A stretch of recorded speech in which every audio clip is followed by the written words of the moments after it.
हिंदी साहित्य संपूर्ण घटना चक्र क्विक रिवीजन विद आरती शर्मा।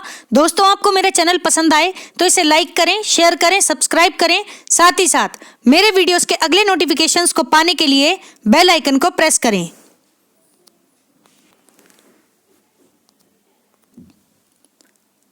दोस्तों, हम कर रहे हैं हिंदी नेट जेआरएफ परीक्षा चयनित विषय आधारित प्रश्न जून 2009 से जुलाई 2018 तक के प्रश्न पत्र।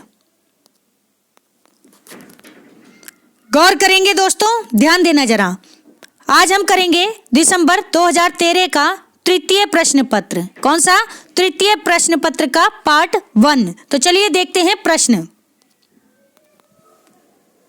गौर करेंगे दोस्तों, हमारा प्रश्न है कुवलय माला कथा। कुवलय माला कथा के रचनाकार कौन है? तो ध्यान रहे, उद्योतन सूरी। उद्योतन सूरी की रचना है कुवलय माला कथा। फिर है खुसरो यानी अमीर खुसरो। अमीर खुसरो की रचना खाली कबारी। वस्तुतः कैसी रचना है? तो ध्यान दें, फारसी हिंदी शब्दकोश। फारसी हिंदी शब्दकोश है खाली कबारी। किसकी रचना है? अमीर खुसरो की रचना है। ठीक है, शब्दकोश याद रखें। फिर है अमीर खुसरो कैसे थे? मोमडन थे ना। ठीक है, तो ध्यान रखना फारसी, इसीलिए क्योंकि उर्दू बोलते हैं, उर्दू लिखते हैं, पढ़ते हैं ज्यादातर मुस्लिम व्यक्ति।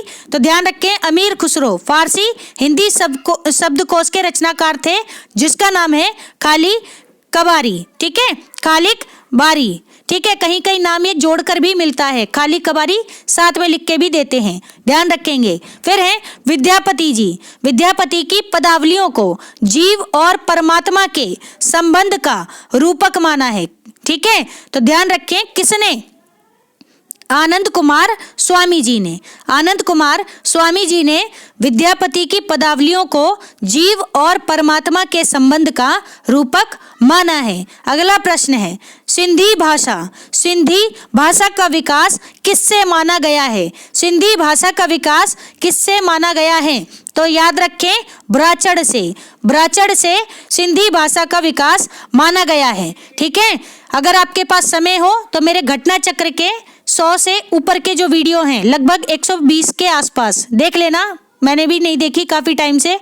ठीक है, प्लेलिस्ट, तो उसमें मैंने भाषा वाला जो टॉपिक है बहुत ही ज़बरदस्त ढंग से कराया हुआ है, काफ़ी डिटेल में है। तो आप एक बार उसे देख लें, आपको भाषा वाले चैप्टर में कभी कोई समस्या नहीं आएगी। ठीक, तो ध्यान दें दोस्तों, अगर अभी समय नहीं है तो एग्जाम के बाद आप घटना चक्र के वीडियो देखना शुरू कर देना दोस्तों। ठीक है, जितनी जल्दी वीडियोज़ देखना शुरू करोगे उतनी जल्दी आप अपनी सफलता की ओर बढ़ोगे। और कम से कम 3 से 4 बार सभी वीडियोस को देख लें। मैं अपने चैनल को प्रमोट करने की वजह से नहीं कह रही हूँ, मैं आपको ये बता रही हूँ कि आपको तैयारी करनी कैसे है। ठीक है, केवल एक बार देख लेने से या थोड़ी बहुत मेहनत से चीज़ें नहीं होती, उसके लिए जूझना पड़ता है, तब जाकर के सफलता मिलती है दोस्तों। ठीक है, तो जब तक आप अपने विषय को लेकर अपने भीतर पागलपन महसूस नहीं करेंगे तो समझ लें कि आपको कितनी तैयारी की ज़रूरत है। ठीक है, और जिस दिन आपने महसूस कर लिया जुनून, आपको अपने पढ़ाई के अलावा कुछ दिखाई ना दे, तो समझ लेना कि वो दिन दूर नहीं जिस दिन सफलता आपके कदमों में होगी। ठीक है, जिस दिन आप और आपका परिवार खुशी से झूमने लगेगा।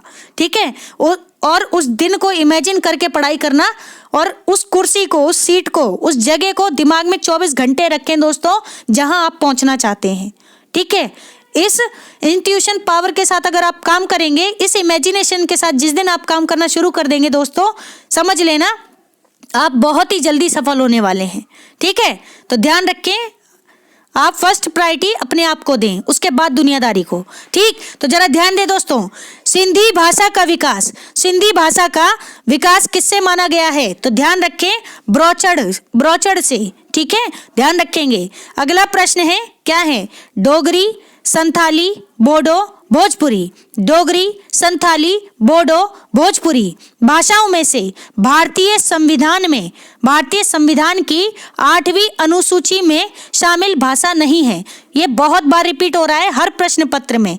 ठीक है, तो ध्यान से देख लें सभी प्रश्नों को, कहाँ से पूछे जा रहे हैं प्रश्न। ठीक है, तो क्या चीजें इंपॉर्टेंट हैं ये छट करके आपके सामने आ जाएंगी। ठीक, तो ध्यान दें, भोजपुरी शामिल नहीं है, किसमें?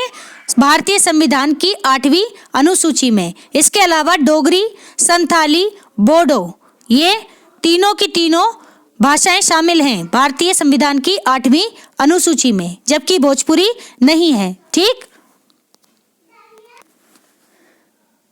अगला प्रश्न है, जरा ध्यान दे दोस्तों, सब रस के रचनाकार कौन है? तो मुल्ला वजही की रचना है सब रस। ठीक है, याद रखेंगे सब रस।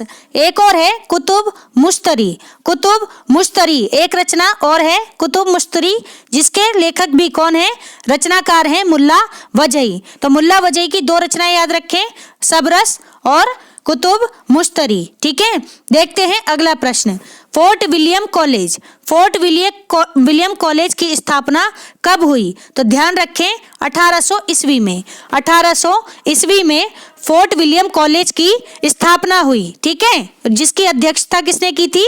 जॉन गिलक्राइस्ट ने। ठीक है, ध्यान रखेंगे। फिर है दोस्तों बेकसी का मजार, इस उपन्यास के लेखक कौन है? तो ये एक उपन्यास है जिसके लेखक हैं प्रताप नारायण श्रीवास्तव जी। बेकसी का मजार उपन्यास के लेखक हैं। अगला प्रश्न है सरस्वती पत्रिका के प्रथम संपादक कौन है? तो सरस्वती पत्रिका के प्रथम संपादक हैं बाबू श्याम सुंदर दास। ठीक, अगला प्रश्न है एडलर, फ्राइड, जुंग कहीं युंग भी लिखा मिलता है। क्या मिलता है? युंग भी लिखा मिलता है। फिर है सार्त्र, कौन? सार्त्र। तो 4 लोगों की बात हो रही है, एडलर, फ्राइड, जुंग तथा सार्त्र। इनमें से मनोविश्लेषणवाद, ये शब्द पकड़ लें मतलब समझें, इस शब्द को अपने दिमाग में बिठा लें। इनमें से मनोविश्लेषणवाद से जुड़े विचारक कौन से नहीं हैं? तो दोस्तों एडलर, फ्राइड, जुंग तथा सार्त्र। इनमें से मनोविश्लेषणवाद से जुड़े विचारक नहीं हैं सार्त्र। कौन? सार्त्र। ठीक, बाकी एडलर, फ्राइड और जुंग ये सभी मनोविश्लेषणवादी विचारक हैं। ठीक है, अगला प्रश्न है काव्य गुणों के प्रतिष्ठापक आचार्य कौन हैं? तो काव्य गुणों के प्रतिष्ठापक आचार्य हैं आचार्य वामन। कौन? आचार्य वामन। याद रखेंगे, रिपीटेड प्रश्न है दोस्तों, इससे पहले भी एक प्रश्न में पत्र में पूछा गया है। फिर है अगला प्रश्न वैदग्धा भंगी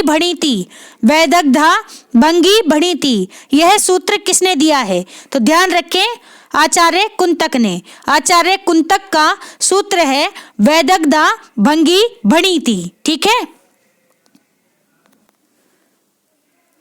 अगला प्रश्न है, ध्यान दें, स्वयंभू, घाघ भड्डरी, गोरखनाथ तथा अध्ययमान, इनमें से हठि योग का प्रभाव किस पर पड़ा है? तो ध्यान रहे गोरखनाथ पर हठि योग का प्रभाव पड़ा है। ठीक है, हठि योग यानी सूर्य चंद्र का योग, हा यानी सूर्य, ठा यानी चंद्र, हठि योग। ठीक है, तो ये ऐसे बना है, ध्यान रखें। हठि योग से संबंध है किसका? गोरखनाथ का। ऐसे भी याद कर सकते हैं। बाकी प्रश्न के अनुसार देखें, स्वयंभू, घाघ भड्डरी और अध्ययमान। ठीक है, इन पर हठि योग का प्रभाव नहीं पड़ा, कि किस पर पड़ा? गोरखनाथ जी पर। ठीक है, अगला प्रश्न है आचार्य रामचंद्र शुक्ल द्वारा स्थापित सिद्धांत नहीं है। कौन सा नहीं है? विसंगति बोध। ठीक है, ये भी रिपीटेड प्रश्न है दोस्तों, इससे पहले भी पूछा गया है सुमेलित प्रश्न में। ठीक, तो ध्यान रखेंगे, सुमेलित में नहीं, एक मार्क्स वाले में, 2 मार्क्स वाले में। ठीक है, तो ध्यान रखें, 1 लाइनर में पूछा गया प्रश्न है ये। तो फिर से ध्यान दें, आचार्य रामचंद्र शुक्ल द्वारा स्थापित सिद्धांत नहीं है विसंगति बोध। अगला प्रश्न है समय संकलन, स्थान संकलन, प्रभाव संकलन और कार्य संकलन, इनमें से संकलन त्रय, शब्दों पर ध्यान दें, संकलन त्रय में किसकी गणना नहीं की जाती है? तो प्रभाव संकलन की गणना नहीं की जाती। किसमें? समय संकलन, स्थान संकलन और प्रभाव संकलन से युक्त संकलन त्रय में। ठीक, तो संकलन त्रय के अंतर्गत क्या क्या आते हैं? समय संकलन आता है, स्थान संकलन आता है, प्रभाव संकलन आता है। लेकिन समय संकलन आता है, स्थान संकलन आता है और कार्य संकलन आता है, जबकि प्रभाव संकलन नहीं आता। ठीक, ध्यान रखें। अगला प्रश्न है हिंदी जाति की अवधारणा।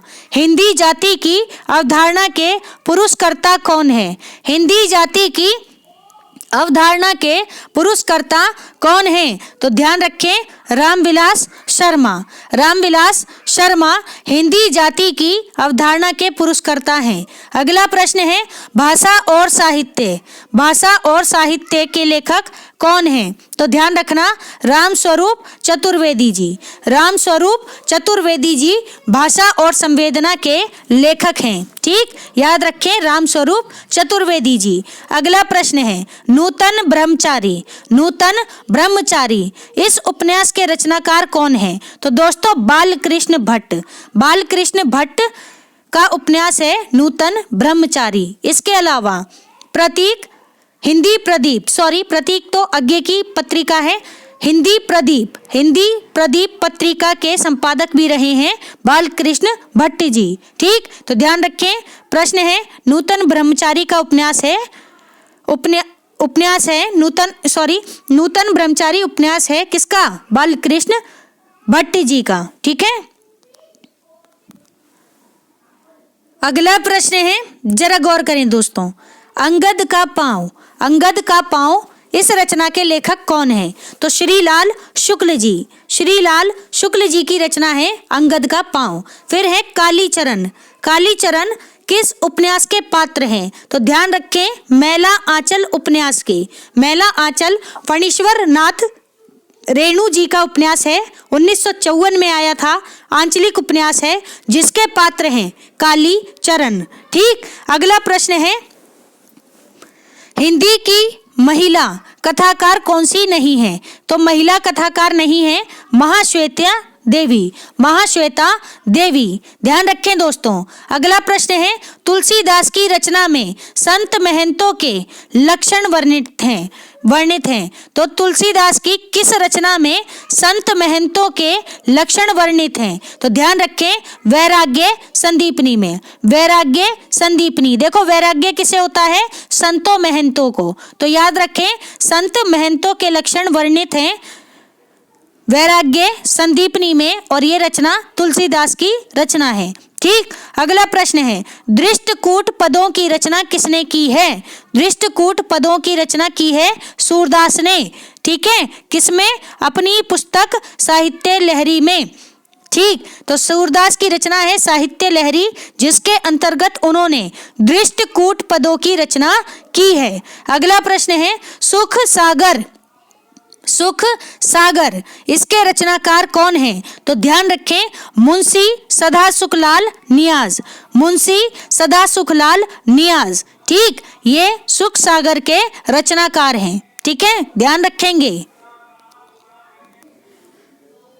अगला प्रश्न है दोस्तों बाल बोधिनी या बाला बोधिनी, ये एक मासिक पत्रिका थी और इस मासिक पत्रिका के संपादक कौन थे? तो ध्यान रहे, भारतेंदु हरिश्चंद्र की पत्रिका थी बाला बोधिनी पत्रिका। कैसी थी? मासिक पत्रिका, और विशेष तौर पर महिलाओं के लिए निकाली गई पत्रिका थी। ठीक, अगला प्रश्न है जयवर्धमान नाटक किसका है? तो ध्यान रखिए दोस्तों, जयवर्धमान नाटक है डॉक्टर रामकुमार वर्मा का। किसका? डॉक्टर रामकुमार वर्मा का नाटक है जयवर्धमान नाटक। इसके अलावा जयवर्धमान एक रचना और है, किसकी? जैनेन्द्र की। ठीक है, जयवर्धमान एक रचना और है, किसकी है? जैनेन्द्र की। तो दोस्तों जब ये प्रश्न आएगा इस नाटक से संबंधित, किससे? जयवर्धमान नाटक से संबंधित। ठीक है, यह आप नाम देखें पहले। ठीक, तो जयवर्धमान नाटक के साथ अगर ऑप्शन में डॉक्टर रामकुमार वर्मा है तो आपका आंसर डॉक्टर रामकुमार वर्मा होना चाहिए। इसके अलावा किसी अन्य विधा में, उपन्यास या निबंध में से अगर पूछा गया है कि जयवर्धमान किसकी रचना है तो आप उत्तर लगा के आएंगे किसका? ध्यान रखें जैनेन्द्र का। ठीक है, ये बात ध्यान रखें, बहुत ही जबरदस्त प्रश्न बनेगा ये। ठीक, और ये प्रश्न रिपीट भी हुआ है इसी तरह से। ठीक, तो ध्यान दे दोस्तों, अगला प्रश्न है मुकुल। मुकुल नामक कविता संग्रह के रचनाकार कौन है? तो मुकुल नामक कविता संग्रह के रचनाकार हैं सुभद्रा कुमारी चौहान जी। सुभद्रा कुमारी चौहान जी, ठीक है, जिनकी रचना है मुकुल। अगला, और ये एक कविता संग्रह है। अगला प्रश्न है चक्कर क्लब। चक्कर क्लब, इसके रचनाकार कौन है? ध्यान रहे यशपाल। यशपाल की रचना है चक्कर क्लब। ठीक है, यशपाल, ध्यान रखें दोस्तों। अगला प्रश्न है, ध्यान दें, एंटन चेखव। एंटन चेखव एक इंटरव्यू किसकी रचना है? तो ध्यान रखें, एंटन चेखव एक इंटरव्यू रचना है राजेंद्र यादव जी की। राजेंद्र यादव जी की रचना है एंटन चेखव। एंटन चेखव एक इंटरव्यू। ठीक है, यहाँ एक नोट है, जरा ध्यान दे दोस्तों। यूजीसी द्वारा पूछे गए इस प्रश्न में चेखव एक इंटरव्यू क्या दिया गया था? चेखव एक इंटरव्यू दिया है, जबकि सही आंसर क्या होना चाहिए? सही आंसर है एंटन चेखव एक इंटरव्यू। एंटन चेखव एक इंटरव्यू। तो ये किसकी रचना है? तो ध्यान रखें, राजेंद्र यादव की रचना है। सही नाम है एंटन चेखव एक इंटरव्यू। ठीक, ना कि चेखव एक इंटरव्यू। ठीक, तो ध्यान रखेंगे। अगला प्रश्न है, क्या है? अगला प्रश्न है, ध्यान दें, एही रूप शक्ति, एही OCU, शक्ति ए यानी शक्ति। ठीक, एही रूप शक्ति OCU, एही रूप त्रिभुवन कर जीव। एही रूप शक्ति OCU, एही रूप त्रिभुवन कर जीव। ये काव्य पंक्ति है दोस्तों। ठीक है, किसकी? मंझन की। मंझन की काव्य पंक्ति है दोस्तों। एही रूप शक्ति OCU, एही रूप त्रिभुवन कर जीव। ठीक है, मंझन की काव्य कृति है, काव्य पंक्ति है। नोट है, ध्यान दें। नोट क्या है? यूजीसी द्वारा पूछे गए इस प्रश्न का कोई भी विकल्प सही नहीं है। यही कारण है कि यूजीसी ने इस प्रश्न के लिए समान अंक प्रदान किए हैं। ठीक है, तो जो प्रश्न पत्र आया था दोस्तों, उसके अंतर्गत कोई भी विकल्प सही नहीं था। लेकिन यहाँ जो आप पढ़ रहे हैं, इसका आंसर होना चाहिए मंझन। मंझन की पंक्ति है, एही रूप शक्ति OCU, एही रूप त्रिभुवन कर जीव। ठीक, अगला प्रश्न है, ध्यान दें। अगला प्रश्न है, गौर करें, जसोदा कहा कहूँ हूँ बात। जसोदा कहा कहूँ हूँ बात, तुमरे सुत के करतब मोह पे कहत कहे नहीं जात। तुमरे सुत के करतब मोह पे कहत कहे नहीं जात। यह काव्य पंक्तियां किसकी हैं? तो ध्यान रखें, चतुर्भुज दास की। चतुर्भुज दास की काव्य पंक्तियां हैं। और ध्यान रहे, अष्टछाप के कवि भी थे चतुर्भुज दास। ध्यान रखेंगे दोस्तों, एक बार फिर से सुने, जसोदा का कहूँ हूँ बात, तुमरे सुत के करतब मोह पे कहत कहे नहीं जात। ठीक है, चतुर्भुज दास की पंक्ति। अगली पंक्ति है, ध्यान दें, यह अभिनव मानव प्रजा सृष्टि। यह अभिनव मानव प्रजा सृष्टि, द्वैता में लगी निरंतर ही वर्णों की करती रहे वृष्टि। द्वैता में लगी निरंतर ही वर्णों की करती रहे वृष्टि। तो दोस्तों ध्यान रखेंगे, काव्य पंक्तियां किसकी हैं? ये जयशंकर प्रसाद की। जयशंकर प्रसाद की काव्य पंक्तियां हैं। और ध्यान रखें, सृष्टि और वृष्टि यह मानव शब्द इस पंक्ति में आ रहा है, तो ध्यान रखेंगे, जयशंकर प्रसाद की पंक्ति है। ठीक, यह अभिनव मानव प्रजा सृष्टि, द्वैता में लगी निरंतर ही वर्णों की करती रहे वृष्टि। ठीक है, अगला प्रश्न है, कमलेश्वर। कमलेश्वर द्वारा रचित कहानी कौन सी नहीं है? तो ध्यान रखें, एक और जिंदगी। एक और जिंदगी कमलेश्वर द्वारा रचित कहानी नहीं है। किसकी है? मोहन राकेश जी की कहानी है। किसकी?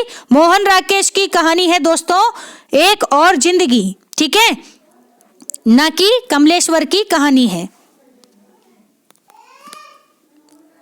अगला प्रश्न है दोस्तों, मित्र संवाद। मित्र संवाद पत्र साहित्य लिखे गए पत्रों का संग्रह है? किसके पत्रों का संग्रह है? मित्र संवाद, ये प्रश्न बनेगा। तो ध्यान रखें, रामविलास शर्मा और केदारनाथ अग्रवाल के बीच, ठीक है, लिखे गए पत्रों का संग्रह है मित्र संवाद। ठीक है, रामविलास शर्मा और केदारनाथ अग्रवाल, याद रखें इन दोनों के बीच पत्र व्यवहार हुआ था, यानी पत्र लिखे गए थे, जिसका, ठीक है, जिसे साहित्य रचना के रूप में बदल दिया गया और जिसका नाम है मित्र संवाद। ठीक है, अगर आपको पत्र साहित्य से संबंधित वीडियो देखने हैं तो मेरी रामबाण संकलन वाली वीडियो देख लें दोस्तों, उसके अंतर्गत मैंने पत्र साहित्य, साक्षात्कार, ठीक है, जितना भी कंटेंट है हिंदी साहित्य का सब मैंने इंक्लूड किया है। अभी मैंने देखा प्लेलिस्ट में एकांकी वाला वीडियो नहीं है केवल, तो जैसे ही मुझे समय मिलेगा मैं एकांकी वाला वीडियो भी उसमें ऐड कर दूंगी। ठीक है, एक दो चीजें छूट रही हैं तो बस ये एकांकी वाला ही वीडियो छूट रहा है। ठीक है, तो ये मेरे ध्यान से निकल गया था, अदरवाइज ये भी हो जाता। ठीक, तो बाकी इसके अलावा आप सारी प्लेलिस्ट देख लें दोस्तों। ठीक है, सीक्वेंस में आपको चीजें मिल जाएंगी। तो देखें अगला प्रश्न क्या है। वृंदावन लाल वर्मा, वृंदावन लाल वर्मा जी की कृति कौन सी है? तो भुवन विक्रम, भुवन विक्रम वृंदावन लाल वर्मा जी की कृति है। अगले प्रश्न है, जीवनी परक उपन्यास कौन सा नहीं है? तो भूले बिसरे चित्र, भूले बिसरे चित्र जीवनी परक उपन्यास नहीं है। किसका उपन्यास है वैसे? तो ध्यान रखें, भगवती चरण वर्मा जी का उपन्यास है भूले बिसरे चित्र, भगवती चरण वर्मा जी का उपन्यास। ठीक है, लेकिन जीवनी परक उपन्यास नहीं है। अगला प्रश्न है, ईरावती, मंगलसूत्र, चोटी की पकड़ और रत्ना की बात, इनमें से अधूरा उपन्यास कौन सा नहीं है? तो ध्यान रखें, रत्ना की बात, रत्ना की बात अधूरा उपन्यास नहीं है। इसके अलावा जयशंकर प्रसाद का ईरावती, प्रेमचंद का मंगलसूत्र और निराला का चोटी की पकड़ उपन्यास, ये सभी क्या हैं? ये अधूरे उपन्यास हैं। ठीक है, जबकि रत्ना की बात अधूरा उपन्यास नहीं है। अगला प्रश्न है, लगता नहीं है दिल मेरा, लगता नहीं है दिल मेरा किसकी आत्मकथा है? तो ध्यान रखें, कृष्णा अग्निहोत्री जी, कृष्णा अग्निहोत्री जी की आत्मकथा है लगता नहीं है दिल मेरा। तो दोस्तों याद रखें, कृष्णा अग्निहोत्री अलग हैं और कृष्णा सोबती जी वो अलग हैं। ठीक है, तो यहाँ पर बात किसकी हो रही है? कृष्णा अग्निहोत्री जी की। अगला प्रश्न है, जरा ध्यान देंगे दोस्तों, प्रकाशन वर्ष की दृष्टि से विद्यानिवास मिश्र जी के निबंधों का निबंध संग्रहों का सही अनुक्रम क्या है? तो किसके निबंधों की बात हो रही है? विद्यानिवास मिश्र जी के निबंधों की। ठीक है, तो जरा गौर से सुनेंगे दोस्तों, बहुत ही इंपॉर्टेंट निबंधकार रहे हैं और एक ऑप्शन इनका जरूर होता है प्रश्न पत्र में। तो जरा ध्यान से सुनेंगे इनका निबंध संग्रह, तुम चंदन हम पानी, तुम चंदन हम पानी कब आया? 1957 ईस्वी में। किसका? विद्यानिवास मिश्र जी का निबंध संग्रह है तुम चंदन हम पानी, कब आया? 1957 ईस्वी। फिर आया मैंने सिल पहुंचाई, मैंने सिल पहुंचाई कब आया? 1966 ईस्वी, मैंने सिल पहुंचाई 1966 ईस्वी। फिर है तमाल के झरोखे से, तमाल के झरोखे से कब आया? ये निबंध संग्रह 1981 ईस्वी, 1981 ईस्वी। फिर है शिरीष की याद आई, शिरीष की याद आई, ये कब आया? 1995 ईस्वी में, 1995 ईस्वी में। ठीक है, तो एक बार फिर से सुने विद्यानिवास मिश्र जी के निबंध संग्रहों को। इनका निबंध संग्रह तुम चंदन हम पानी कब आया? 1957 ईस्वी। फिर आया मैंने सिल पहुंचाई 1966 ईस्वी। फिर आया तमाल के झरोखे से 1981 ईस्वी। फिर आया शिरीष की याद आई 1995 ईस्वी। ठीक है, सीधा सीधा याद करो अब, तुम चंदन हम पानी, मैंने सिल पहुंचाई, तमाल के झरोखे से शिरीष की याद आई। ठीक, अगला प्रश्न है, प्रकाशन वर्ष के आधार पर अज्ञे के निबंध संग्रहों का सही अनुक्रम क्या है? तो अज्ञे के निबंध संग्रहों की बात हो रही है, जरा ध्यान दें। त्रिशंकु, त्रिशंकु। ठीक है, विधाएं भी पूछी जा सकती हैं दोस्तों कि किस विधा की रचना है, ऐसा प्रश्न भी बन सकता है, तो आप विधा पर भी ध्यान देते चलें। ठीक, ध्यान दें। त्रिशंकु, त्रिशंकु क्या है? अज्ञे का निबंध संग्रह है। त्रिशंकु कब आया?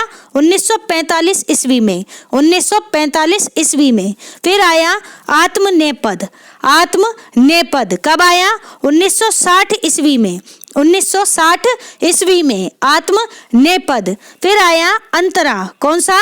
अंतरा 1975 में, 1975 ईस्वी में। फिर आया धार और किनारे, धार और किनारे 1982 ईस्वी में, 1982 ईस्वी में। तो ध्यान रखें, सबसे पहले त्रिशंकु कब आया? 1945 ईस्वी। फिर आया आत्मनेपद 1960 ईस्वी। फिर आया अंतरा 1975 ईस्वी। फिर आया धार और किनारे 1982 ईस्वी। ठीक है, किसका निबंध संग्रह है? तो ध्यान रहे, ये है अज्ञे का निबंध संग्रह। अगला प्रश्न देखते हैं। अगला प्रश्न है, जरा ध्यान दे दोस्तों। प्रकाशन के अनुसार ईलाचंद्र जोशी के उपन्यासों का सही अनुक्रम क्या है? तो ध्यान दें, ईलाचंद्र जोशी, ठीक है, इन्होंने प्रेम जयशंकर प्रसाद जी को क्या माना है? छायावाद का प्रवर्तक। ठीक, तो ये प्रश्न DSSB के TGT एग्जाम में भी पूछा गया था और PGT में भी। ठीक है, दोनों एग्जाम में पूछा गया है, तो ध्यान रखेंगे दोस्तों। अभी बात करते हैं हम इनके उपन्यासों की, जरा गौर करें दोस्तों। तो जो छायावाद के प्रवर्तक वाले प्रश्न हो तो उन्हें जरा ध्यान से पढ़ना दोस्तों। ठीक है, देखते हैं प्रश्न। सबसे पहले निर्वासित, निर्वासित उपन्यास 1946 ईस्वी में आया हुआ उपन्यास है। किसका है? ईलाचंद्र जोशी का। फिर आया इनका उपन्यास जिप्सी 1952 ईस्वी, जिप्सी 1952 ईस्वी। फिर आया जहाज का पंछी, जहाज का पंछी कब? 1954 ईस्वी, 1954 ईस्वी। फिर आया कवि की प्रेयसी, कवि की प्रेयसी कब आया? 1976 ईस्वी, 1976 ईस्वी। तो जरा ध्यान दें ईलाचंद्र जोशी के उपन्यासों पर। सबसे पहले निर्वासित 1946 ईस्वी में। फिर आया जिप्सी 1952 ईस्वी में। फिर आया जहाज का पंछी 1954 ईस्वी में। फिर आया कवि की प्रेयसी 1976 ईस्वी में। ध्यान रखेंगे दोस्तों। अगला प्रश्न है, जरा गौर करें। प्रकाशन के अनुसार रचनाओं का सही अनुक्रम क्या है? तो अनामिका, अनामिका 1923 ईस्वी। फिर है पल्लव 1926 ईस्वी। फिर है लहर 1933 ईस्वी। फिर है नीरजा 1935 ईस्वी। ठीक है, तो जरा एक बार फिर से सुनेंगे। ठीक है, अलग अलग रचनाकारों की रचनाएं दी गई हैं, जरा गौर करेंगे। अनामिका 1923 ईस्वी। फिर है पल्लव, किसकी है? पंत की रचना है पल्लव 1926 ईस्वी। फिर है लहर, ठीक है, लहर जयशंकर प्रसाद की रचना, ठीक, 1933 ईस्वी। फिर है नीरजा महादेवी वर्मा की रचना 1935 ईस्वी। ठीक है, और अनामिका किसकी है? अनामिका निराला की रचना है 1923 ईस्वी। देखो दोस्तों, ध्यान रखना इस बात को, अगर आपको किसी भी युग के 2 से 3 कवि पता हैं, ठीक है, आप प्रश्न पत्र में, तो आप सीक्वेंस में लगाने की कोशिश करें। जरूरी नहीं है कि आपको सीक्वेंस में ही आए, हो सकता है किसी का पहले आ जाए किसी का बाद में, लेकिन अगर आपको रचनाकार पता होंगे तो आप ज्यादा सटीक आंसर दे पाएंगे। समझ रहे हैं मेरी बात? तो ध्यान रखें इस बात को।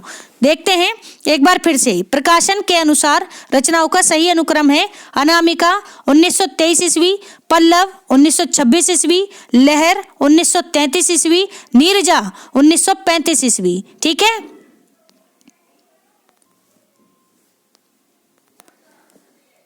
तो दोस्तों हमारा आज का ये वीडियो यहीं समाप्त होता है। Thanks for watching. अगर आपको मेरे वीडियोस पसंद आ रहे हैं तो इन्हें लाइक करें, शेयर करें, मेरे चैनल को सब्सक्राइब करें, साथ ही साथ मेरे वीडियोस के अगले नोटिफिकेशंस को पाने के लिए बेल आइकन को प्रेस करें।